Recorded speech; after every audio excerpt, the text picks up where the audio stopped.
आप सभी विद्यार्थियों के लिए दो मोटिवेशनल लाइन।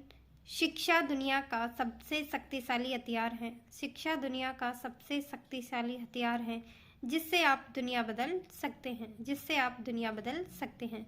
तो आप सभी विद्यार्थियों को अच्छे से पढ़ाई करनी है। आपकी परीक्षा की तिथि डेट आ गई है।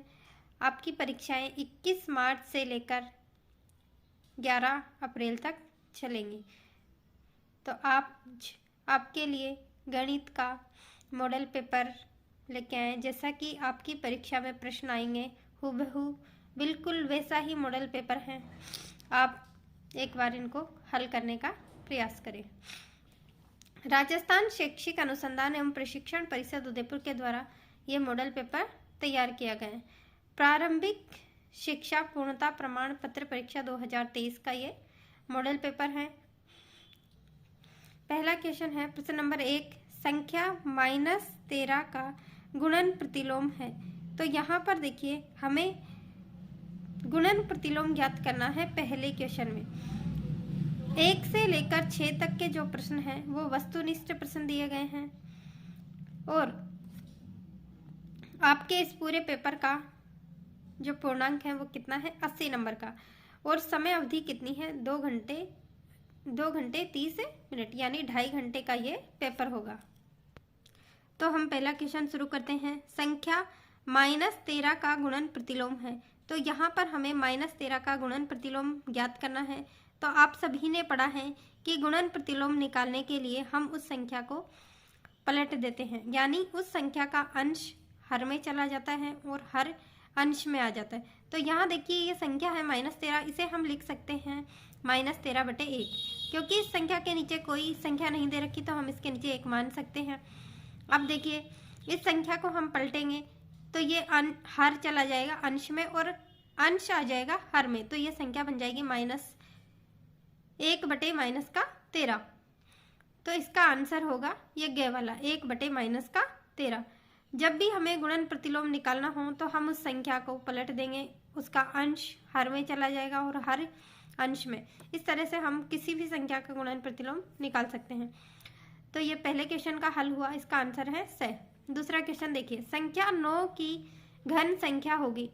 तो यहाँ हमें घन संख्या ज्ञात करनी है। हमने घन संख्या ज्ञात करने के लिए हमें किसी भी संख्या का घन निकालना है तो संख्या का गुणा हम 3 बार करते हैं। जैसे हमें 9 का घन निकालना है तो 9 गुणा 9 गुणा 9, हमने 3 बार इसका गुणा कर लिया तो हमारे पास इस संख्या का घन प्राप्त हो जाएगा। तो हमें 9 का गुणा 9 से करा तो 81 आया और 81 का गुणा हमने 9 से करा तो हमारे पास आया 729। तो हमें किसी भी संख्या का घन निकालने के लिए उस संख्या का 3 बार गुणा करते हैं। 9 का घन है यहाँ 729, तो इस क्वेश्चन नंबर 2 का सही उत्तर होगा द। तो हमने यहाँ लिख दिया द। ये सभी क्वेश्चन 1-1 नंबर के हैं। 1 से लेकर 6 तक के जो क्वेश्चन हैं वो 1-1 नंबर के हैं। तीसरा क्वेश्चन देखिए, साधारण ब्याज ज्ञात करने का सूत्र है। तो यहाँ पर हमें ये 4 सूत्र दे रखे हैं। पहला सूत्र दे रखा है मूलधन इंटू दर इंटू समय बटे 100। दूसरा सूत्र है मूलधन गुणा 100 बटे समय गुणा दर। और तीसरा सूत्र है मूलधन गुणा दर बटे समय गुणा 100। चौथा सूत्र हमें दे रखा है मूलधन गुणा समय गुणा 100 बटे दर। तो इनमें से साधारण ब्याज ज्ञात करने का सही सूत्र है पहला, मूलधन गुणा दर गुणा समय। इन तीनों का गुणा करके हम बटे लिखेंगे 100। तो ये बिल्कुल सही उत्तर है ए। तो तीसरे क्वेश्चन का उत्तर हो गया हमारे पास ए। प्रश्न नंबर 4 हम देखेंगे। 4 किलोग्राम शक्कर का मूल्य 240 रुपये है। प्रश्न नंबर 5 प्रश्न नंबर 4, 5 किलोग्राम शक्कर का मूल्य 40 रुपये है तो 1 किलोग्राम शक्कर का मूल्य होगा। तो यहाँ देखिए हम 5 किलो शक्कर का मूल्य दे रखा है और हमें 1 किलो शक्कर का मूल्य पूछा गया है। तो जब भी हमें ज़्यादा वस्तु या चीज़ों का मूल्य दिया हुआ होगा और हमें एक वस्तु का मूल्य या 1 केजी या किसी भी एक वस्तु का मूल्य पूछेगा तो हम उसमें भाग देंगे। तो यहाँ इसका हल इस तरह से लिखेंगे, 5 केजी शक्कर का मूल्य 240 रुपये। तो 1 केजी शक्कर का मूल्य, तो 240 में हम भाग दे देंगे 5 का। तो 5 का भाग हम 240 में देंगे तो 5 चौको 20, 4 और यहाँ से बचे 4 तो ये बन गया 40। तो 5 अट्ठे 40, तो कितने रुपए आ गए? 48 रुपए। तो 1 केजी शक्कर कितने की थी? 48 रुपए की। तो 5 केजी शक्कर का मूल्य हो गया था 240। तो हमारा आंसर यहाँ होगा 48। 1 केजी शक्कर का मूल्य हमसे पूछ रखा था। प्रश्न नंबर 5, निम्नलिखित में से कौन सा द्विपदीय व्यंजक है? तो यहाँ पर हमें ये 4 पद दिए हुए हैं, एबेसद में 4 दिखा रखे हैं, इनमें से हमें एक उत्तर ढूंढना है। तो ये देखिए 4x², तो यहाँ पर ये 4x² एक पदीय व्यंजक है। ये देखिए 5 - 3xy, तो यहाँ 2 पद है, एक पद तो है 5 और दूसरा पद है माइनस का 3xy। तो ये एक द्विपदीय व्यंजक है और हमसे यही पूछा था कि इनमें से द्विपदीय व्यंजक कौन सा है। तो ये ब वाला द्विपदीय व्यंजक है। तीसरा वाला देखिए 2x + 3y - 5, तो ये त्रिपदीय व्यंजक है। और ये देखिए 5x + 2y, तो 5x + 2y इन दोनों को हम जोड़ देंगे तो आ जाएगा 7x। तो ये द वाला भी एक पदीय व्यंजक है। तो यहाँ पर हमारा उत्तर हो गया ब।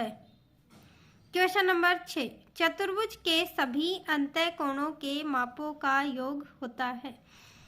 यहाँ पर हमें चतुर्भुज के सभी अंतःकोणों के मापों का योग बताना है। तो चतुर्भुज के सभी अंतःकोणों के मापों का योग होता है 360 डिग्री। तो इस तरह से हमने वस्तुनिष्ठ प्रश्न हल कर लिए। अब हमारा दूसरे प्रश्न आए हैं अति लघुत्रात्मक प्रश्न, जो कि 7 से लेकर 11 तक हैं। अब तक हमने जो प्रश्न किए थे वो सभी 1-1 नंबर के थे। अब जो 7 से लेकर 11 तक के जो प्रश्न आएंगे वो सभी 2-2 नंबर के आएंगे। ये अति लघुत्रात्मक प्रश्न हैं। वस्तुनिष्ठ प्रश्न आपके पेपर में 6 ही आएंगे। तो बिल्कुल पेपर का मॉडल इसी तरह से रहेगा। आपके पास बस कुछ संख्याएं और कुछ सवाल बदल जाएंगे। यहाँ देखिए क्वेश्चन नंबर 7, वह सबसे छोटी संख्या ज्ञात कीजिए जिससे संख्या 200 को गुणा करने पर पूर्ण घन प्राप्त हो जाए। तो जब भी इस तरह के क्वेश्चन हमसे पूछेंगे कि किस संख्या से गुणा करें कि ये पूर्ण घन संख्या बन जाए, तो हम उसके लिए क्या करेंगे, पहले उस संख्या का अभाज्य गुणनखंड ज्ञात करेंगे। तो हमने सबसे पहले यहाँ 200 का अभाज्य गुणनखंड ज्ञात करा है। तो 200 का अभाज्य गुणनखंड ज्ञात करने के लिए हमने 200 में सबसे पहले 2 का भाग जा रहा था, तो 2 का भाग दिया। तो 2 का भाग 200 में दिया तो 100 बार गया। 100 में फिर 2 का भाग दिया तो कितनी बार गया? 50 बार। और 50 में 2 का भाग दिया तो 25 बार। 25 में यहाँ 2 का भाग नहीं जा रहा, तो 2 के बाद हम 3 का देंगे, 3 का भी नहीं जा रहा, 3 के बाद 4 का भी नहीं जा रहा। 25 में जा रहा था 5 का भाग, तो हमने 25 में 5 का भाग दिया तो 5 बार गया। फिर हमने 5 में 5 का भाग दिया तो 1 बार गया।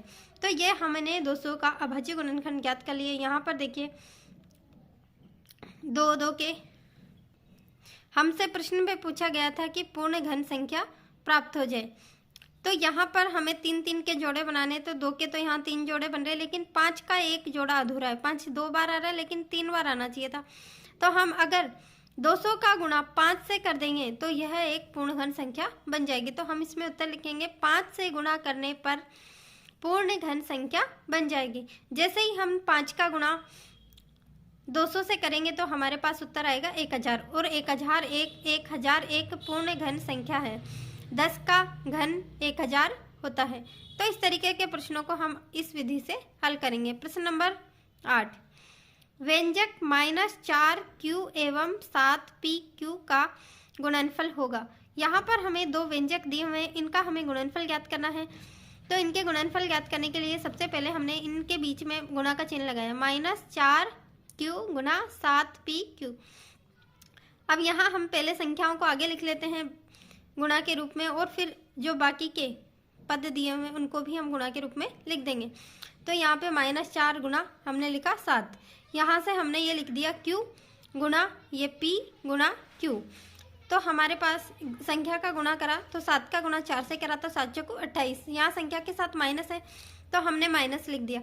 अब यहाँ देखिए कितने पद है, p का एक ही पद है तो हमने लिखा p, और q के 2 हैं तो q की घात कितनी होगी 2। तो यहाँ पर हमारे पास उत्तर आया -28pq²। इस तरह से हम इन बीजीय व्यंजकों के गुणनफल करें। अब हम अगला प्रश्न देखते हैं, प्रश्न नंबर 9, किसी समबाहुभुज के एक बहिष्कोण का मान 45 डिग्री है तो भुजाओं की संख्या क्या होगी। तो हमारे पास एक बहिष्कोण का मान दे रखा है 45 डिग्री और हमसे भुजाओं की संख्या पूछिए। तो इस तरह के प्रश्नों को हल करने के लिए हमें पहले ये पता होना चाहिए कि सभी बहिष्कोणों की कुल माप कितनी होती है। तो जो टोटल बहिष्कोण जितने भी बनते हैं उस आकृति में समबाहुभुज मतलब कोई से भी बहुभुज हो उसमें सारे बहिष्कोणों की माप होती है 360 डिग्री। अब हमें एक बहिष्कोण की माप दे रखी है 45 डिग्री और यह समबाहुभुज है, यानी इसमें सभी बहिष्कोणों का मान कितना होगा 45 डिग्री का। तो हम इस कोण की सहायता से इसमें भुजाओं की संख्या ज्ञात कर सकते हैं। अगर हम एक कोण का माप को 360 डिग्री में भाग देंगे तो हमारे पास भुजाओं की संख्या आ जाएगी। तो हमने करा है भुजाओं की संख्या निकालने के लिए 360 डिग्री बटे 45 डिग्री। तो 45 का भाग जब इन दोनों को हम आपस में काटेंगे तो ये 9 से कट रहा है, 9 पंजे 45 और ये कट रहा है 9 चौक 36 और 0 आ गई तो ये 40 बटे 5। अब 5 का भाग हमने 40 में दिया तो कितनी बार गया 8 बार। तो हमारे पास टोटल 8 भुजाएं आ गई। ये 8 भुजाओं वाला समबाहुभुज है जिसके एक बहिष्कोण का मान कितना है 45 डिग्री। तो इस तरीके से हम 360 में भाग देकर हम भुजाओं की संख्या ज्ञात कर देंगे। जब भी समबाहुभुज में कोण का मान दिया होगा उस कोण का भाग हम 360 में दे देंगे तो हमारे पास भुजाओं की संख्या आ जाएगी। प्रश्न नंबर 10, दी गई आकृति ए बी सी डी का परिमाप ज्ञात कीजिए। हमारे पास यह आकृति दे रखी है ए बी सी और डी, इसका हमें परिमाप ज्ञात करना है। तो यह आकृति को देखकर पता चल रहा है कि यह आकृति आयताकार है। तो यहाँ देखिए लंबाई दे रखी है 9 सेंटीमीटर और चौड़ाई कितनी दे रखी है 7 सेंटीमीटर। तो हम सबसे पहले ये लिख लेंगे कि हमें लंबाई कितनी दे रखी है 9 सेंटीमीटर और चौड़ाई दे रखी है 7 सेंटीमीटर। तो इस आयताकार आकृति का परिमाप देखते हैं। ज्ञात करने के लिए परिमाप का सूत्र हमें पता होना चाहिए कि आयत के परिमाप का सूत्र क्या होता है। तो आयत के परिमाप का सूत्र होता है 2 इंटू लंबाई प्लस चौड़ाई। तो यहाँ पर हमें लंबाई और चौड़ाई का मान रख देंगे। लंबाई का मान हमें दे रखा है 9 और चौड़ाई हमें दे रखी है 7। तो 9 प्लस 7 रख दिया, 2 इंटू 9 प्लस 7। 9 प्लस 7 इनको जोड़ेंगे पहले सबसे पहले, तो दोनों का योग आया हमारे पास 16। अब 16 का गुणा हम 2 से कर देंगे तो हमारे पास उत्तर आ जाएगा 32 सेंटीमीटर। तो इस आकृति ए बी सी डी का परिमाप है 32 सेंटीमीटर। ये 9 और 9 इधर ये दोनों आमने सामने की भुजाएं समान होती है तो 9 दूनी 18 और 7 और 7 14 को जोड़ेंगे 18 और 14 जोड़ेंगे तो कितना आ जाएगा 32। वैसे भी निकाल सकते हैं लेकिन हमें परीक्षा में आएगा तो सूत्र की सहायता से ही परिमाप ज्ञात करना है। तो आयत के परिमाप का सूत्र याद होना चाहिए 2 इंटू लंबाई प्लस चौड़ाई। मान रख के हमने मान निकाल लिया, कितना आ गया उत्तर 32 सेंटीमीटर। आगे का प्रश्न देखिए, प्रश्न नंबर 11। प्रश्न नंबर 11 देखिए, दी गई आकृति में एक लाल सेब आर प्राप्त करने की प्रायिकता ज्ञात कीजिए। हमारे पास ये टोटल कुल सेब दिए हुए हैं, उसमें से हमें लाल सेब प्राप्त करने की प्रायिकता ज्ञात करनी है। तो ये एक टोकरी है, इसमें देखिए ये लाल, आर का मतलब लाल और जी का मतलब ग्रीन। यहाँ लिखा भी है, जी का मतलब है ग्रीन हरा सेब और आर का मतलब रेड लाल सेब। तो यहाँ देखिए टोटल कितने सेब है 1 2 3 4 5 6 7। इस टोकरी में टोटल 7 सेब हैं, उसमें से लाल सेब कितने हैं 1 2 3 4। तो यहाँ हमने लिख दिया कुल सेब कितने हैं 7, उसमें से हरे सेब हैं 3 1 2 3 और लाल सेब है 1 2 3 4। तो हमने ये लिख दिए हरे सेब कितने लाल सेब कितने। अब हमें इसमें लाल सेब प्राप्त करने की प्रायिकता निकालनी है। तो लाल सेब प्राप्त करने की प्रायिकता के लिए सबसे पहले हम प्रायिकता का सूत्र लिखेंगे। प्रायिकता कैसे निकालते हैं, तो अनुकूल परिणाम बटे कुल परिणाम। तो यहाँ इस परिस्थिति में जितने भी कुल परिणाम बनेंगे यानी टोटल कितने सेब हम निकाल सकते हैं वो बताइए। तो कुल सेब हम 7 निकाल सकते हैं अलग अलग, और अनुकूल परिणाम यानी हमसे पूछा गया क्या है कि लाल सेब ज्ञात करने की प्रायिकता। तो हमारे पास अनुकूल परिणाम है 4, यानी लाल सेब कितने हैं 4। तो अनुकूल परिणाम है 4 और कुल परिणाम है 7, तो इसकी प्रायिकता आ गई लाल सेब ज्ञात करने की 4/7। इस तरह से हमने प्रायिकता का प्रश्न हल किया और हमारा अति लघुतरात्मक प्रश्न संख्या 11 तक थे, 2-2 नंबर के ये पूरे हुए। अब हम करेंगे लघुतरात्मक प्रश्न। प्रश्न 12 से लेकर 21 तक हमारे पास लघुतरात्मक प्रश्न है। अब देखिए प्रश्न नंबर 12। और यहाँ पे ये 4 क्वेश्चन दिए हुए, चारों क्वेश्चन 1-1 नंबर के हैं, यानी 4 नंबर के हो गए। यहाँ पर हमने 12वें क्वेश्चन में निम्नलिखित कथनों को पढ़कर सत्य व असत्य में उपयुक्त पर सही चिन्ह सही का अंकित करें। तो यहाँ पर पहला क्वेश्चन हमें पढ़ना है और उसके बाद सत्य है कि असत्य, उस पर हमें राइट का निशान लगाना है। तो ये 4 क्वेश्चन है, चारों क्वेश्चन 1-1 नंबर के हैं। ये क्वेश्चन 4 नंबर का। अब जो आने वाले क्वेश्चन है वो सभी क्वेश्चन 4-4 नंबर के हैं। अगर एक क्वेश्चन में 2 या 4 चीजें पूछेंगे तो उसमें से बांट देंगे, नहीं तो पूरा का पूरा क्वेश्चन 4 नंबर का होगा। तो यहाँ देखिए पहला क्वेश्चन, संख्या 1354 2 से विभाज्य नहीं है। क्या 1354 2 से विभाज्य नहीं है? ये कथन तो गलत हो गया। 1354 2 से विभाज्य, क्योंकि जब इकाई का अंक 0, 2, 4, 6, 8 होगा तो वह संख्याएं 2 से विभाज्य होगी। तो यहाँ इकाई का अंक हमारे पास 4 है, यानी ये संख्या तो 2 से विभाज्य है, लेकिन हमारे पास लिखा हुआ है विभाज्य नहीं है, यानी ये कथन गलत हो गया। तो हमने यहाँ असत्य पर टिक लगा दिया क्योंकि ये कथन असत्य है। अगला क्वेश्चन देखिए, इसी का संख्या पढ़ के देखो। 1, इकाई, दहाई, सैकड़ा, हजार, 10,000, लाख। 1,52,875 9 से विभाज्य है। तो ये संख्या 9 से विभाज्य है या नहीं, तो इसके लिए एक सिंपल सा तरीका होता है कि संख्या के सभी अंकों को जोड़ देंगे और उसमें अगर 9 का भाग जा रहा है तो इस पूरी संख्या में भी 9 का भाग जाएगा। तो यहाँ अंकों को जोड़ना शुरू करो। 1 में हमने 5 जोड़े तो हो गए 6, 6 + 2 हो गए 8, और 8 में 8 जोड़े तो हो गए 16, 16 में हमने 7 जोड़े, 7 जोड़े तो आगे हमारे पास 23, और 23 + 5 करें तो 28। अब 28 में 9 का भाग नहीं जाता, यानी इस पूरी संख्या में भी 9 का भाग नहीं जाएगा। अगर 28 की जगह 27 होता या फिर 36 होता तो भी इसमें भाग चला जाता, लेकिन इस संख्या में ये 9 से विभाज्य नहीं है। लेकिन यहाँ क्या लिखा हुआ है? विभाज्य है। तो ये कथन भी हमारा गलत हो गया। अब तीसरा कथन पढ़ते हैं हम। यदि कोई संख्या 2 या 3 से विभाज्य है तो वह संख्या 6 से भी विभाज्य होती है। तो मैं यहाँ एक उदाहरण के माध्यम से समझा रही हूँ। जैसे मैंने एक संख्या ली है 36, तो 36 में 2 का भाग भी जा रहा है, 3 का भी जा रहा है, तो इन दोनों का भाग जा रहा है और उसमें 6 का भी भाग जा रहा है 36 में। तो जब कोई संख्या 2 और 3 से विभाज्य है तो वह 6 से भी विभाजित होगी। यह कथन बिल्कुल सत्य है। ऐसी बहुत सारी संख्याएं हैं जिनमें 2 का और 3 का भाग जाएगा, उसमें हमेशा 6 का भाग भी जाएगा। अगला प्रश्न देखिए, संख्या 6 + x 9 का गुणज है यदि x का मान 2 है। यहाँ ये बताना है अगर x का मान हम 2 रखें तो ये 9 का गुणज है या नहीं। तो हम 6 में 2 जोड़ेंगे तो आएगा 8, तो 8 9 का गुणज नहीं है। 9 के गुणज है 9, 18, 27, 36। तो 9 के पहाड़े में जो संख्या आती है और उसके आगे भी हम 9 का गुणा कर करके 9 के गुणज निकाल सकते हैं, तो ये 9 का गुणज नहीं है। यहाँ हमारे पास उत्तर आया 8, तो 8 9 का गुणज नहीं है, तो ये कथन भी हो गया असत्य। अब हम करेंगे प्रश्न नंबर 13। दिए गए प्रत्येक ठोस के लिए 2 दृश्य दिए गए हैं। प्रत्येक ठोस के संगत ऊपर से दृश्य और पार्श्व दृश्य की पहचान कर नीचे दिए गए रिक्त स्थान पर ऊपर से दृश्य और पार्श्व दृश्य में से उपयुक्त विकल्प लिखें। तो हमें एक आकृति दी रखी है, उस आकृति में हमें ये बताना है कि अगर हम उसे ऊपर से देखेंगे तो वह कैसी दिखाई देगी और पार्श्व से देखेंगे तो कैसी दिखाई देगी। ये 2 आकृतियां हमें दे रखी है, इनको हमें पार्श्व से बताना है और ऊपर से बताना है। तो ये इस आकृति को अगर हम पार्श्व से देखेंगे तो ये ऐसी दिखाई देगी, और ये आकृति अगर ऊपर से देख रहे हैं तो ऐसी दिखाई दे रही है। तो हमने ये बता दिया कि पार्श्व से देखने पर ऐसी और ऊपर से देखने पर ये दिखाई दे रही है।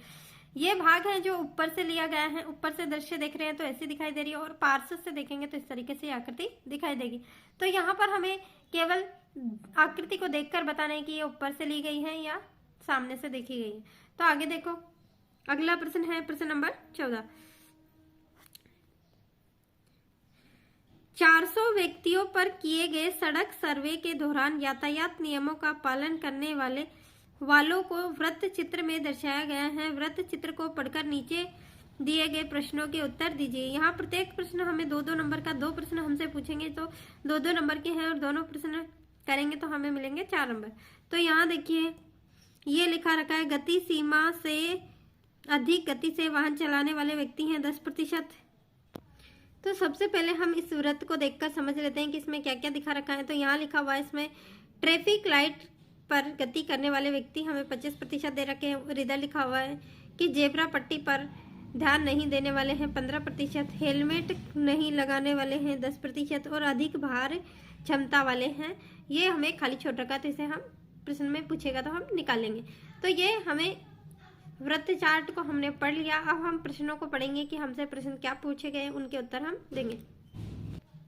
तो इस वृत्त चार्ट में हमसे पहला क्वेश्चन पूछा गया है कि सबसे अधिक भार क्षमता वाले वाहनों को चलाने वाले व्यक्तियों का प्रतिशत ज्ञात कीजिए। तो यहाँ पर हमें ये खाली छोड़ा हुआ था ओवरलोडिंग वाला, सबसे अधिक भार क्षमता वाला। तो इसे हम कैसे निकालेंगे? यहाँ ये पूरा वृत्त चार्ट 100% का होता है, उसमें से ये 10%, 25%, 15% और 30% को हम जोड़ेंगे और 100 में से हम घटा देंगे तो ये अधिक भार क्षमता वाले व्यक्ति वाहन हमारे पास आ जाएंगे। तो इसका निकालने के लिए हमने 100 में से ये घटाएंगे चारों को जोड़ के। तो 10 + 25 + 15 + 30 करें तो हमारे पास आए 80 और 100 में से हमने 80 को घटा दिया तो 20%। तो ये सबसे अधिक भार क्षमता वाले वाहनों को चलाने वाले व्यक्ति कितने हैं? 20%। यही हमसे क्वेश्चन में पूछा गया था। अब इसी का दूसरा क्वेश्चन देखिए, प्रश्न नंबर 2, हेलमेट नहीं लगाने वाले व्यक्तियों की संख्या गति सीमा से अधिक गति करने वाले वाहन चलाने वाले व्यक्तियों से कितनी अधिक है? तो हम पहले निकालेंगे हेलमेट नहीं लगाने वाले व्यक्तियों की संख्या और इसके बाद निकालेंगे गति सीमा से अधिक गति से वाहन चलाने वाले व्यक्ति। तो हेलमेट नहीं लगाने वाले हैं 30% और गति सीमा से अधिक गति से वाहन चलाने वाले व्यक्ति हैं 10%। तो इस को हम निकालने के लिए पहले हम आगे का क्वेश्चन देखते हैं। एक बार ये क्वेश्चन पढ़ना होगा। यहाँ हमें टोटल व्यक्ति कितने दे रखे? 400, जो सड़क सर्वे के दोहरान यातायात नियमों का पालन नहीं करने वाले व्यक्तियों को वृत्त चार्ट में दिखाया गया। तो टोटल व्यक्ति में से हम हेलमेट नहीं लगाने वाले 30% निकालेंगे, यानी 400 का 30% निकालेंगे और गति सीमा से अधिक गति से वाहन चलाने वाले 10%, 400 का 10% निकाल लेंगे और फिर इसमें से इसको घटा देंगे तो इन दोनों में कितना अंतर है वो हमारे पास आ जाएगा। तो अब देखिए हम 400 में से निकालेंगे 30% हेलमेट नहीं लगाने वाले। तो ये हेलमेट नहीं लगाने वाले व्यक्ति हैं। 400 का हमने 30% निकाल दिया। यहाँ जगह कम थी तो मैंने डायरेक्ट लिख दिया। 30% लिखने के बाद प्रतिशत को हटाया तो बटे में आ गया 100। तो 2 0 से 2 0 कट गई, ये आ गया 4 का गुणा हमने 30 से करा तो 120 व्यक्ति। और दूसरे हम क्या निकालेंगे? गति सीमा से अधिक वाहन चलाने वाले व्यक्ति, तो ये हैं 10%। तो गति सीमा से अधिक गति से वाहन चलाने वाले व्यक्ति, तो 400 का हमने 10% निकाला, बटे में हमने लिख दिया, प्रतिशत को हटाया तो 100। तो ये 2 0 से 2 0 कट के 4 का गुणा हमने 10 से करा तो आगे 40 व्यक्ति। अब हमसे पूछा था कि व्यक्तियों की संख्या कितनी अधिक है, मतलब हेलमेट नहीं लगाने वाले और इनका अंतर निकालेंगे। तो ये हेलमेट नहीं लगाने वाले हैं 120 और गति सीमा से अधिक वाहन चलाने वाले हैं 40। तो कितना अधिक है? 120 में से हमने 40 को घटा दिया तो 80 व्यक्ति अधिक है। अब हम प्रश्न नंबर 15 करेंगे। एक समांतर चतुर्भुज ABCD दिया गया है। परिभाषाओं तथा गुणधर्मों के आधार पर रिक्त स्थानों की पूर्ति कीजिए। यहाँ पर हमें ये एक चित्र दिखा रखा है, समांतर चतुर्भुज है ये ABCD, ABC और D, और यहाँ पर इनका दोनों जो इनके विकर्ण हैं वो प्रतिच्छेद कर रहे वो बिंदु है O। तो अब हमसे प्रश्न 1 पूछा है, इसमें अगर हम चारों प्रश्नों के उत्तर देंगे तो हमें एक एक प्रश्न का एक एक नंबर है। तो ये 4 प्रश्न हैं छोटे छोटे इसमें से। तो AD के बराबर यहाँ कौन सी भुजा है ये हमसे पूछी गई है। तो ये AD है तो इसके बराबर होगी BC, क्योंकि समांतर चतुर्भुज में आमने सामने की भुजाएं क्या होती है? बराबर। तो इसके समांतर भुजा है BC, तो ये BC भुजा इसके बराबर होगी। तो यहाँ सही उत्तर इन दोनों में से चुनना है। तो ये AB तो नहीं होगी और इसके समांतर होगी BC, तो AD के बराबर है BC। अगला क्वेश्चन है कोण DCB, ये D, ये C और B, इसके बराबर कौन सा कोण है? तो इसके बराबर होगा DAB, इसको लिख सकते हैं BAD। तो हमने यहाँ लिख दिया कोण BAD। इस कोण के सम्मुख, ये सम्मुख कोण आपस में कैसे होते हैं? समांतर चतुर्भुज में बराबर। तो कोण C के बराबर हो गया कोण A, तो इसे हमने लिख दिया BAD। ये सही उत्तर है इसमें से। तीसरा क्वेश्चन हमसे पूछा है ओ सी के बराबर क्या है, तो ओ सी इसके बराबर है ओ ए, तो हमने ओ ए पर सही का निशान लगा दिया। अगला क्वेश्चन हमसे पूछा है M D A B, D A B, और दूसरा है M C D A, C D A. तो ये एक आसन कोण बने हुए हैं, एक ही रेखा के दोनों ओर बनने वाले कोणों का योग होता है 180 डिग्री। तो यहाँ पर हमने यहाँ लिख दिया 180 डिग्री, 360 डिग्री नहीं होता, 180 डिग्री होता है। तो इस तरह से हमने इस मॉडल पेपर कक्षा 8 में आने वाले परीक्षा के मॉडल पेपर के 15 क्वेश्चन आज हल कर लिए। आगे के 16 से लेकर 25 तक के क्वेश्चन हम पार्ट नंबर 2 में हल करेंगे। आज मॉडल पेपर का पहला पार्ट हमने हल किया है। अब मैं आपसे 2 प्रश्न पूछ रही हूँ, उनके उत्तर आप कमेंट बॉक्स में लिख के बताइए कि त्रिभुज के तीनों कोणों का योग कितना होता है। यह पहला क्वेश्चन है, त्रिभुज के तीनों कोणों का योग कितना होता है, कमेंट बॉक्स में जरूर बताएं। दूसरा क्वेश्चन है 5 का घन कितना होगा। दूसरा क्वेश्चन है आपके लिए 5 का घन कितना होगा। इन दोनों के उत्तर आप एक बार जरूर बताइए और पार्ट नंबर 2 आगे के हल देखने के लिए देखें।